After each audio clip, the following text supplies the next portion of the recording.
everybody, PLO Professor here. Thank you for watching my first video. I really appreciate that. Now I'm going to get along with the second video. I do have 20 videos mapped out. So first video up here was the 3 type of hands that you need to play in order to maintain profitability. The second video here, or what episode 2 is going to be called, is going to primarily deal with multi-way pots. Okay, multi-way pots. And one thing that when you first make the transition from Hold'em over to Omaha that I think the majority of Hold'em players get genuinely shocked with is, Josh, it just seems like we're going 6 ways to the flop every single time. And you know, there's some good in that, there's some bad in that, but you have to start getting used to playing multi-way pots, okay? And so for everything I'm going to talk about today, and in most of these videos, primarily is going to focus on live sessions. So in live sessions in Omaha, you're usually going to be either 8 or 9-handed, okay? When you're playing online, that's going to be a different video over here, but when you're playing online, everything's 6-handed, or for the most part it's 6-handed. So everything I'm talking about relates to 8 and 9-handed live action play. And I have a lot of people who ask me, they say, Josh, do you play a lot online? I play a decent amount online. Mostly it's for the tournaments, not for the cash games. The only game that I do play online primarily is Big O, and I'll play any stakes in Big O, both online or live. But the reason why I prefer doing live play, and this is something that one of my videos will touch up on later on down the road, is because I happen to do really good reads and tells with people. And I am going to cover that probably like episode 8, episode 9, somewhere around there. On how do you read people in pot limit Omaha, and also the term pot. When you first start playing pot limit Omaha, what you want to say is pot. And so when you're playing in a game with experienced players and they don't ever say pot, that should clue you into a few things, not just for reads, but we're going to get into multi-way pots here in a second. But just as a side note, if you're playing, say you're playing in Detroit and it's 8-handed, or you're playing down in Texas where it's 9-handed, and everybody keeps saying pot, it's a pretty good chance that you pretty much bet that the majority of those players are fairly new. Okay, new players say pot a lot, okay? Experienced players, and I don't know why this is, but experienced players will either say what they're betting, which is either A, the pot, or it's a specific amount, okay? And like when I'm playing, if I make it $30 pre-flop, and I'm going to get into some strategies for multi-way pots, but let's say we play, all of this is going to be related to a 1-2-5 or a 1-3-10, or a 1-2-5 with a straddle of 10, okay? Because those are the games that you're going to find lots of multi-way pots in. When you start getting up into 5-10-20, 10-25-50, and 5-10-25, you start seeing a lot less multi-way action.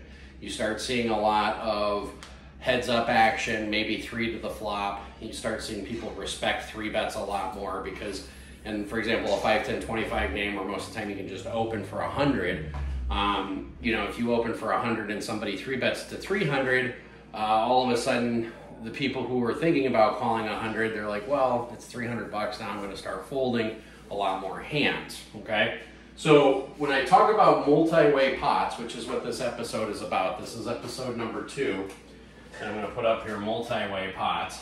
The primary objective is how to navigate multi-way pots appropriately, okay? A lot of people, especially when you go from Hold'em, you say you play 1-3, now you step it up to 2-5 where you're buying in for $1,000. After you get to the 2-5 level, a lot of people start looking into, do I go up to 5-10 no limit, or do I switch over to pot limit Omaha? That's usually where the majority of you guys are going to be. You're going to be 5-10 no limit, or I'm going to go on PLO and try my PLO. These videos are designed to convince you that even 1-3, 10 PLO or 1-2-5 with a straddle of 10 PLO is going to be much bigger, much bigger in pot sizes, much bigger in your bankroll building than going up to a 5-10 no limit game, okay? And so when you are comparing a PLO game to a no limit game, really if you're doing a 1-2-5 with a straddle of 10, you really should be comparing that closer to a 5-10 no limit game. So a lot of times in a 5-10 no limit game, and I'm just going to touch up on this, when you're 8 or 9 handed and you have one raiser, okay, you might occasionally have somebody who 3-bets, and then usually you end up with 2, maybe 3 players to the flop, okay? And this is the biggest difference that people are going to be running into when you first transition over to pot limit Omaha. In an 8 or 9 handed game, especially if it's a good game, if it's a juicy game, okay? And I'll get into how to play crazy games, and I'll get into how to play tight games. That's actually the next episode. But this episode, we're going to talk about how to navigate your way through multi-way pots, okay? And so in pot limit Omaha, when you have a game that's 1-2-5-10 or 1-3-10, okay, usually your raiser, your initial raiser is going to raise somewhere between $30 to $50.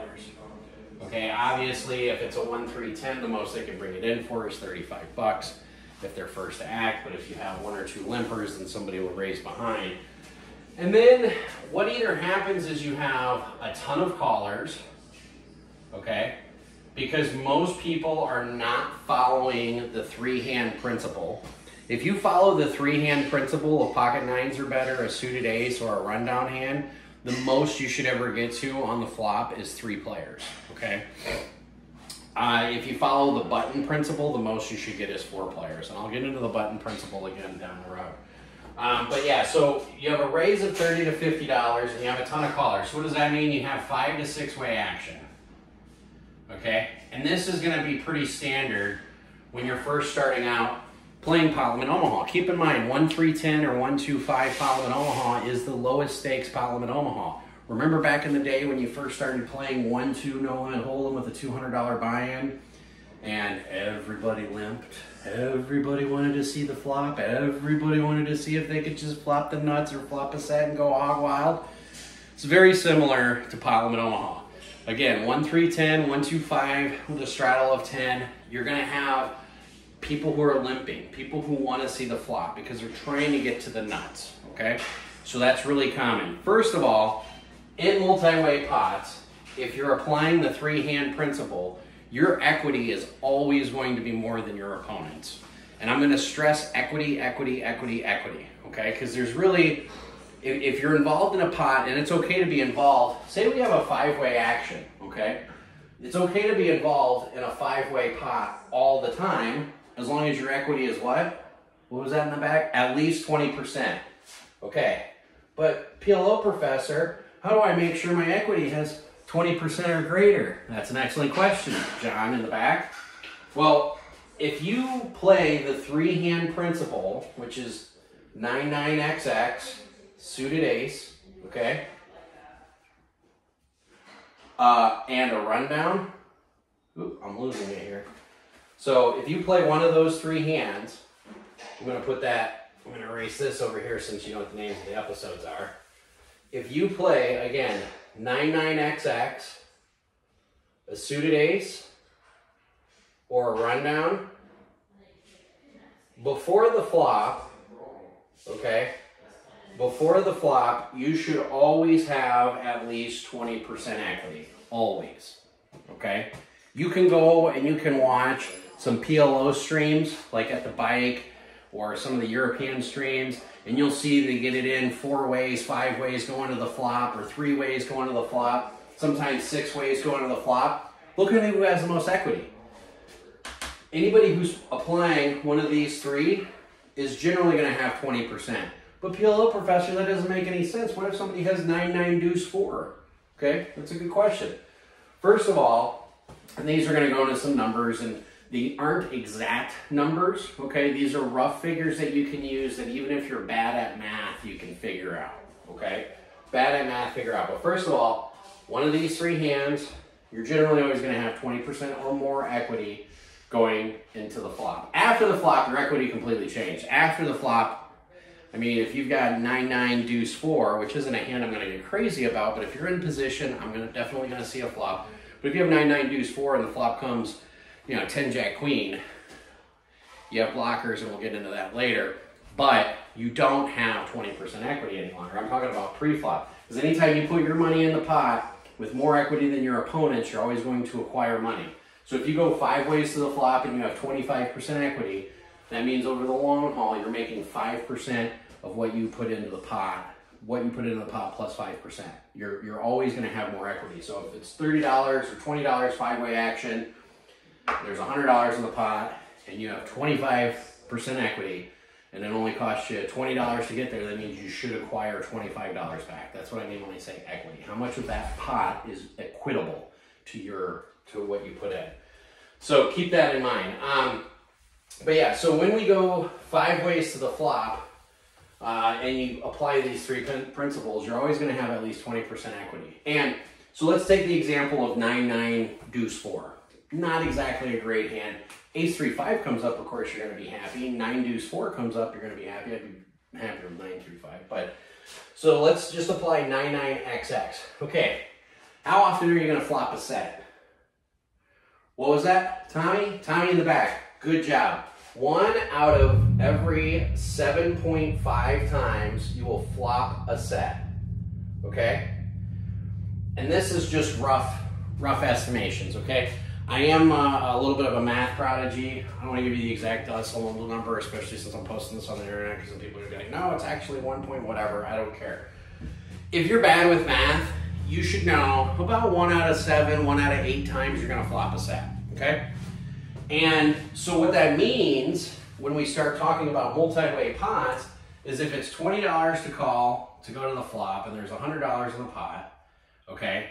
And if you have 7 times whatever your bet is in your stack, you're getting the correct implied odds, okay? So let's assume you're playing 1-2-5 or 1-3-10.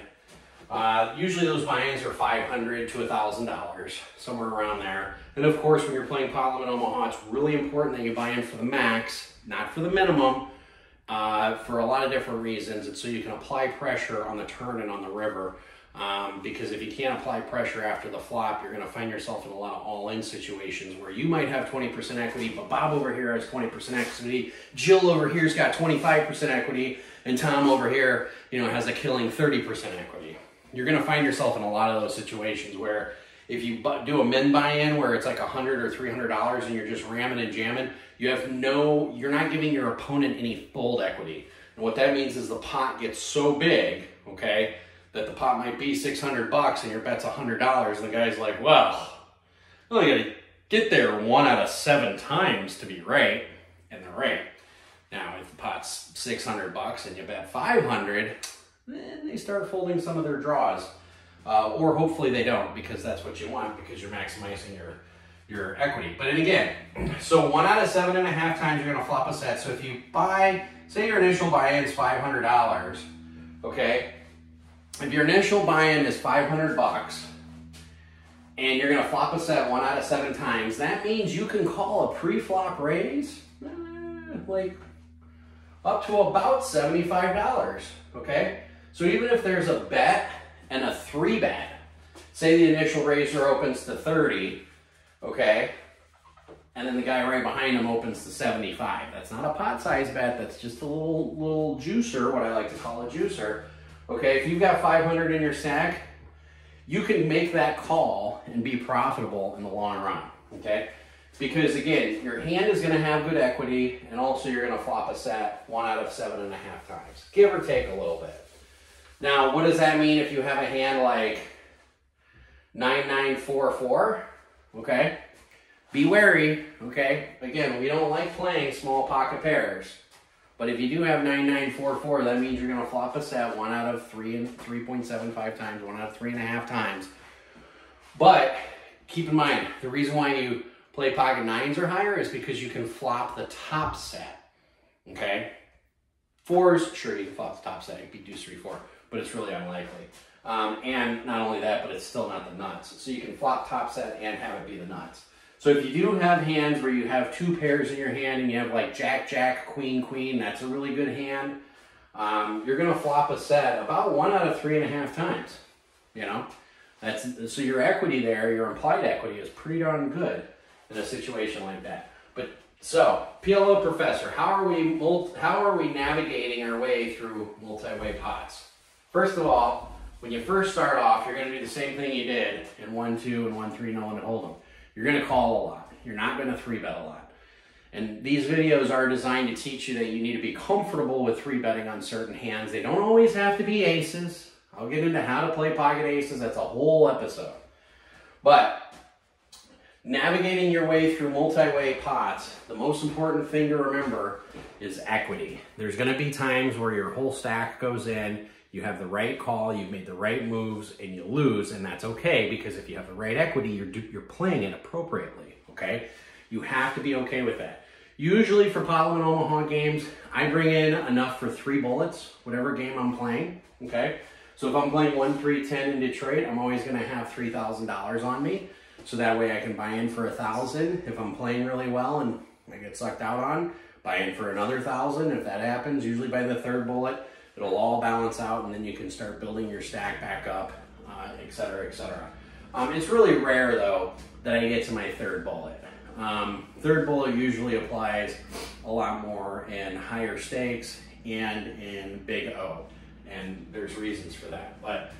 So navigating multi-way pots. Again, in PLO, you're going to have a raiser and a ton of callers, okay? That's normal. I've had some people say to me, there's no point in 3-betting. Why is there no point in 3-betting?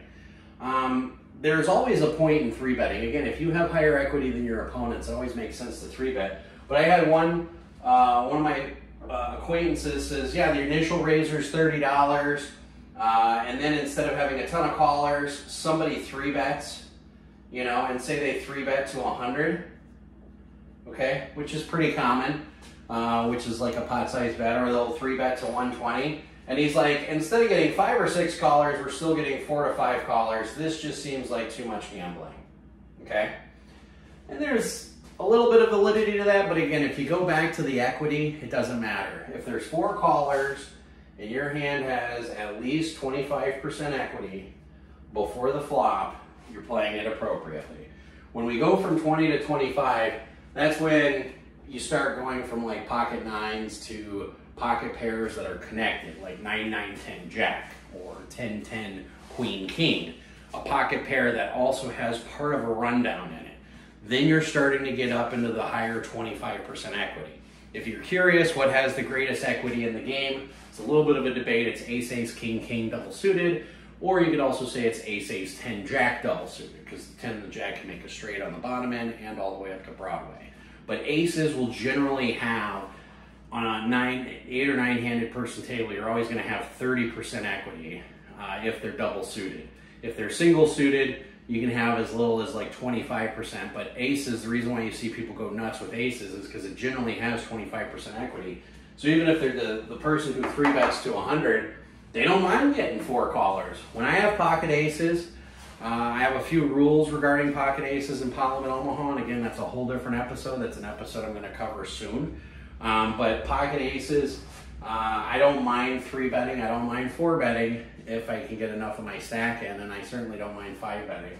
But yeah, you're always going to have high equity with pocket aces. So again, you still don't mind having multi-way action. You just have to get over the notion of I'm going to play against one person like you're used to a no limit hold'em when you 3-bet, and you have to get down to I'm okay with multi-way action because my hand always has equity. Again, any of these situations, if you have a suited ace, it's a real easy mucker fold situation, right? Mucker go with it.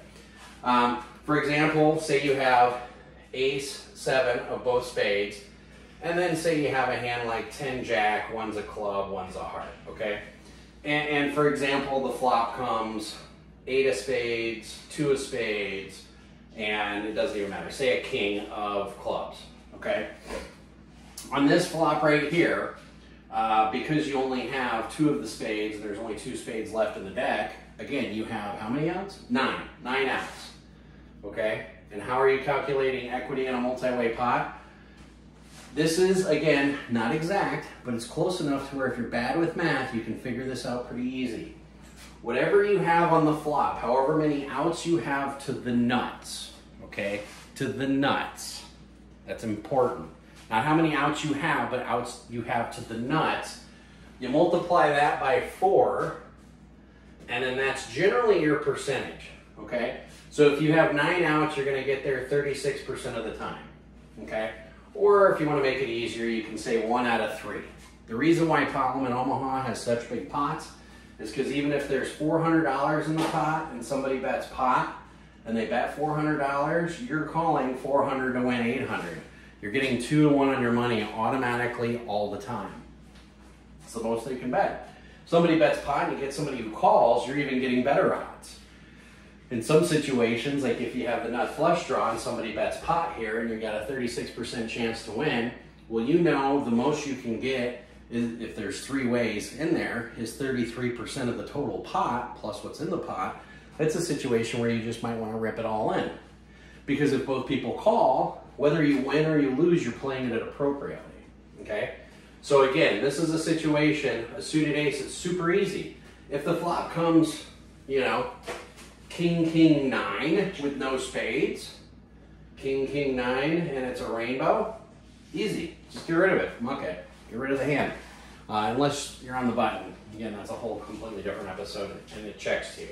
But this is how you play multi-way pots. You have to make sure you have the appropriate amount of equity. So same thing. And when I say you're drawing to the nuts, not drawing to your outs, this ties into the rundown. On the first episode, I told you to be careful with rundowns. So let's take the same scenario where we have deuce, 7, 10 on the flop. And if you have a hand like 8, 9, 10, jack, yes, you can calculate that you have 4 6s, you have 3 8s, you have 3 9s, you have 3 jacks, all to make you the nuts, right? So all of those will make you the nuts. So that's 6, 7, 8, 9. We have 15 outs, okay? Again, times that by 4, we're gonna get there 60% of the time. We have 60% equity. This is a hand I'm going to bet all of my money on all the time. I'm gonna go broke on this hand, okay? Or I'm going to win a ton of money. And sometimes you're gonna lose like that, and that's okay. But if you have that many outs, you have to be okay with that, okay? On the flip side, remember I said if you're drawing to the nuts, let's take the guy that had the same scenario against me. He had 5, 6, 8, 9, okay? 6, he's got one of his own 6s, so he only has 3 outs over here, and then he's got 4 jacks over here to get to the nuts. So when you have these rundown hands, you have to remember if an 8 or a 9 gets there, it might get someone else there, which is not necessarily the nuts. In a multi-way pot, that is so important because sometimes you calculate what you're drawing to, you're not factoring in what other people are drawing to. Okay, that's really, really important. And I'll give you another example on this. But again, 7 outs, 7 times 4 means you have 28% equity. Again, in a 4-way pot, that's a good hand to get it in with. Now when I say calculate your outs versus other people's outs, this is a really common trap people fall into. 8, 10, 3, right? And what does somebody with 7, 9 do? They get excited because they're like, I need a 6. Say they have 7, 9, it doesn't matter. King, 4. This is a really bad hand. Say they're in the straddle, no one raised, and they called. Or they're on the button and they called. We'll get into button. Button's a whole episode. But in any case, right here, you start thinking, well, yeah, you've got 4 6s, okay, so any 6 is obviously going to give you the nuts, but is any jack going to give you the nuts? No. And if you're in a multi-way pot, you need to be aware of that, okay?